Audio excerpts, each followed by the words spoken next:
Welcome to channel అమ్మ కథలు.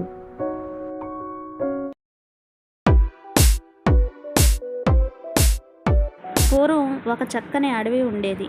దానిలో మంచి సరస్సులు, నదులు ఉండేవి. ఎన్నో చెట్లుండేవి. అనేక రకాల పక్షులు నివసించేవి. జంతువులు, చేపల సంగతి సరే. పక్షులు రాజు సువర్ణహంస.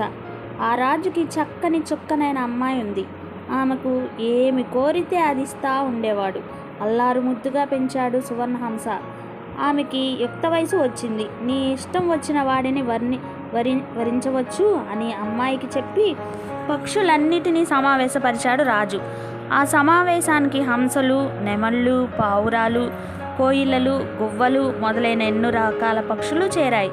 అందమైన హంసకుమారి తననే వరించాలని దేనికి దానికే కోరిక.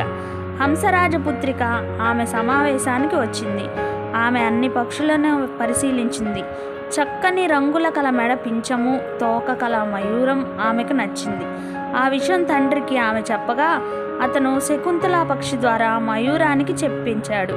ఆ వార్త వినడమేమిటి, మయూరం ఆనందం పట్టలేకపోయింది. ఒళ్ళు మర్చిపోయింది. నేటి వరకు నీ ప్రతిభను ఎరుగరు, ఇప్పుడు చూడండి అంటూ రెక్కలు విప్పి ఆ పక్షులు సమావేశంలో ఔచిత్యం వదిలి నాట్యం చేయసాగింది.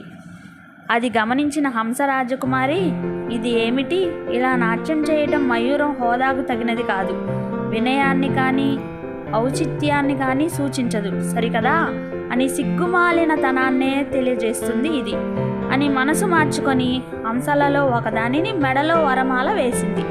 జరిగిన దానిని సిగ్గుపడుతూ నెమలి అక్కడ నుంచి వెళ్ళిపోయింది. ఏ పక్షి అయినా సరే హుందాతనం లేకపోతే అదృష్టాన్నందుకో జాలడు అని చెప్పింది.